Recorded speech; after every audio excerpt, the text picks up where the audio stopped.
Chapter 9. The Angel. The three people who sat in the circle of light from the tiny coconut oil lamp listened with startled surprise as the sound of running feet came closer. Then they heard shouts of joy. They recognized the voice. It was Uncle Sobat. He burst in the door and stood before them.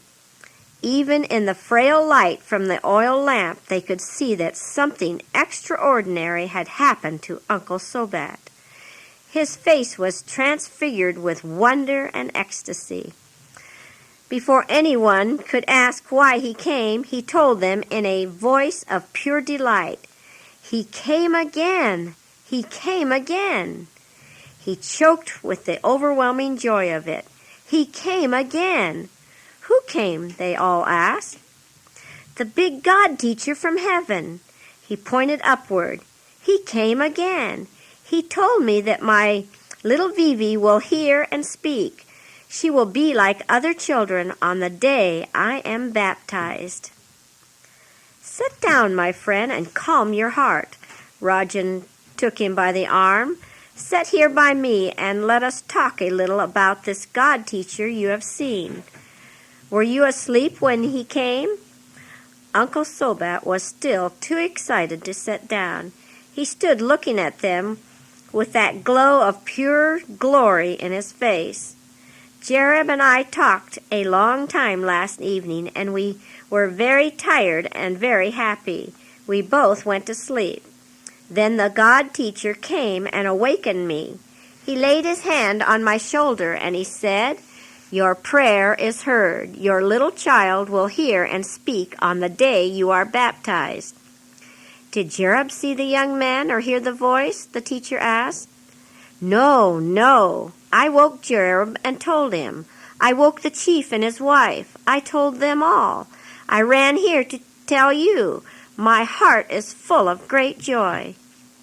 Then Rajan spoke slowly with great earnestness as he said, "This is a wonderful thing.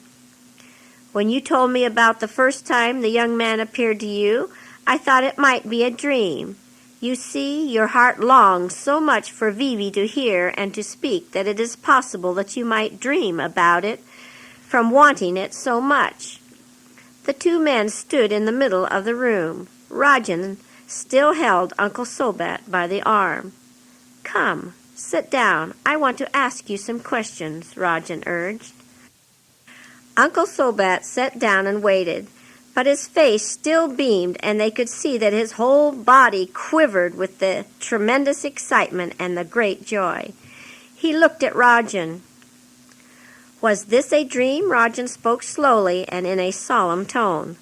"No, it wasn't a dream. I was asleep when the young man laid his hand on me. Then he spoke to me and wakened me. I was as I am now. Then God must have sent an angel to talk with you, and the God teacher you saw is one of God's angels." "You did not teach us anything about angels," Sobat said.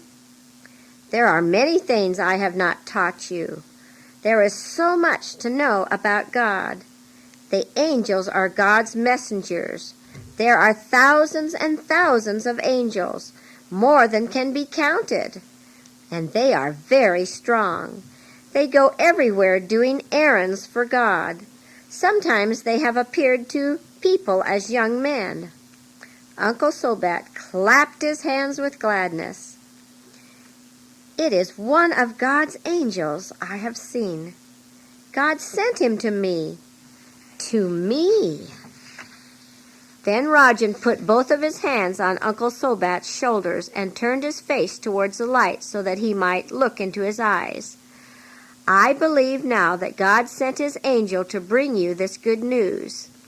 See that you never doubt it, for it will surely come to pass. It will be as the angel has said." Then Pacu spoke up. "Teacher, what does it mean to be baptized? What did the angel mean when he said that on the day Sobat is baptized, Vivi will hear and speak?" When a person has learned to love and trust God, when he has learned to talk to him as a father, when he has decided to do all the things to please God, then he is baptized. He goes down into the water, and I lay him under the water for just a moment. It is a sign that the old heathen life is finished and buried like a dead thing. Then the man rises out of the water again to a new life of holiness for God. "When will this be done?" Pacu asked in a low voice. "We have not yet set a day, but it will be at least 1 moon from now. It will be on God's holy rest day. There are a number of people in Singing Water who will be baptized." The rest of the night passed in earnest talk, and none of them remembered the curse of Kunin or the devil medicine he had made against Jareb. When the light of morning filtered into the hut, Saskia was much better. That day Rajan opened the boils again and drained them. The boy rested. His mind was clear now. He could think about the wonderful thing that had happened, first in this very room, then last night in the chief's house. An angel and messenger of God had been in this room. Was he still here? The pain was almost gone. A clear image of Vivi came before his mind. He saw the way she smiled at them with a questioning look in her eye and her head bent a little like a bird. He remembered how often he had held her in his arms and shouted her name over and over again, yet she never knew or heard. Could it be possible that she would be changed? Uncle Sobat and his father left the hut. It was an hour before they came back. He did not talk with Rajan. They both sat thinking of all that had happened the night before. When Pacu came back, he was alone. "Did Uncle Sobat go home?" Saskia asked. "Yes, he went home to Singing Water. But first he went to every house in this village and told the people that God's angel had talked with him last night and that Vivi will be like other children on the day he is baptized." Saskia could close his eyes and see Uncle Sobat hurrying down the steep trail. He would run to his house. He would tell Aunt Gar while he held Vivi in his arms, his little child, who would be like other children in another moon. Another moon. Saskia drifted off to sleep. When the boy woke up, he asked for Rajan. His father sat beside him with a dish of hot rice. "You should eat this now. You are thin and weak. Come, take the rice." "But where is Rajan?" Saskia insisted as he took the food in his hand. "Rajan has gone to talk with Jareb. The chief sent for him. He will talk with him and eat there. Then he will come back." Father, do you believe that the angel of God came to Uncle Sobat? Do you think it will be as he has said?" "My heart is rocking back and forth like a tall tree in the wind. I don't know what to think," the older man said as he scratched his head and sighed. It was late afternoon when Raja returned. The chief was with him. The whole village was astir with excitement over what had happened the night before. They began to crowd into the little room where Saskia lay on his mat. They talked in excited tones. Some were angry. Some were curious. A few were happy. Kunin was not with them. "Go to your houses," Rajan told them. "Tonight we will gather in the chief's big council room, and I will tell you about the God of heaven and his angels." Then the people went away. Paco and Rajan sat down close to Saskia's mat. Rajan took a small bamboo container out of his shirt pocket. He opened it, and Saskia almost leaped off of his mat. It contained the shavings of bone, the hair, and the sticks, and the other devil medicine Kunin had mixed and mingled with his curses. He had prepared it for Jerub. Now Rajan held it calmly in his hand. No Dotson would have willingly touched it. The chief found this hanging under the floor directly beneath Jerub's mat, he explained. That's why he called me over to his house. He was very frightened. But don't be afraid of it. This medicine is harmless to those who trust in God. Jerub trusts in God. Then Rajan looked at them both with a smile on his face. Jerub is going to be baptized too. I think he will be able to walk in another moon. If he can't walk to Singing Water, we will carry him. Then the teacher dressed the boy's boils and made him comfortable for the night. When he had finished, the chief came to tell him that many people already were gathered in the council room. Rajan went to talk to them. In a few minutes, Saski heard the teacher's voice raised in a familiar hymn. He was teaching the people of Broken Light to sing. Saski was quiet. The pain of his stings and the distressing boils were almost gone. To the melody of Rajan's song, he drifted off to sleep. It was early morning when he awakened. He lay on his mat, thinking. He looked down at his chest. It had turned a bluish color, and it itched. Rajan said it would be so when it began to get better. Saski wondered what would have happened to him if Rajan had not come. Now he thought about God. Who is God? The question pressed his mind.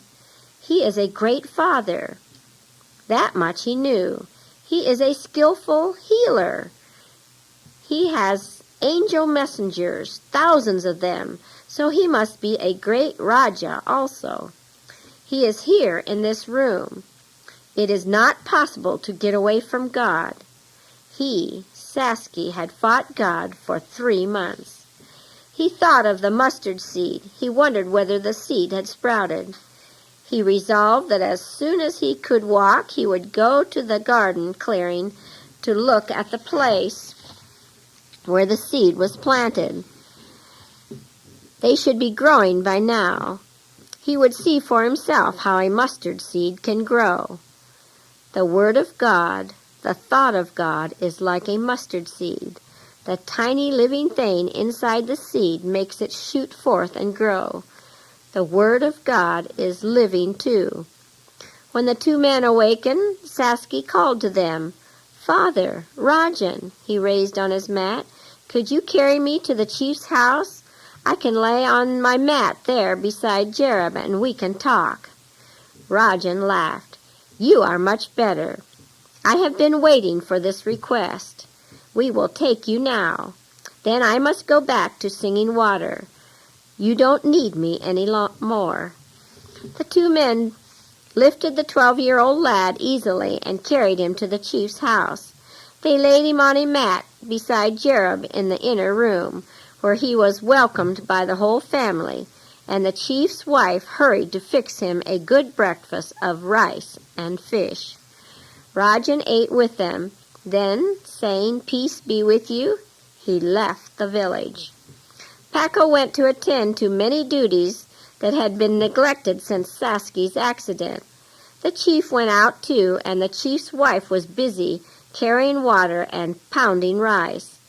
An atmosphere of peace filtered through the place, a sense of comfort and healing. When Saski studied Jerub's face, he understood why the room seemed like a holy place. The chief's son was alive with happiness. It shone in his eyes. As soon as they were alone, he spoke to Saski. Do you know that Kunin hung the medicine of madness under my sleeping mat last night? He asked. Yes, I know, Saski said. Rajan showed it to me. Then his heart overflowed and the words burst from him. Oh, Jerub, I knew. I saw Kunin making the medicine. He told me the spirits would kill me if I told anyone about it. He bowed his head and waited for Jerub's anger. Do not blame yourself, the chief's son told him. I am sure I would have done the same thing a moon ago. God is leading us all to know Him and His power, but it comes slowly for us because we have been blind for so long. Then Sasky could raise his head again. Weren't you afraid when you saw the medicine? When my father brought it up from under the house, I was greatly surprised, but not afraid. God held my heart between His two hands, and I was safe. Kooning hates God, but he cannot hurt us. Does Kooning know that God was here last night? Does he know that the angel spoke to Uncle Sobat? Of course he knows. Sobat told everyone. Does Kooning know that you are going to be baptized? I think everyone in the village knows that too, Jerub laughed. It is possible that my father and mother may be baptized at Singing Water. We have told everyone. This is our day of gladness. I am afraid Kooning will try to find some way to make trouble for you, Sasky said, leaning forward on his mat. I think he will seek for some way to hurt you or to make you sick so he can say that his curse came true. At this moment there was a voice calling in front of the house. They both knew it was the witch doctor. He opened the door and came into the inner room where the two boys lay. He looked down at them. His eyes narrowed with savage cunning.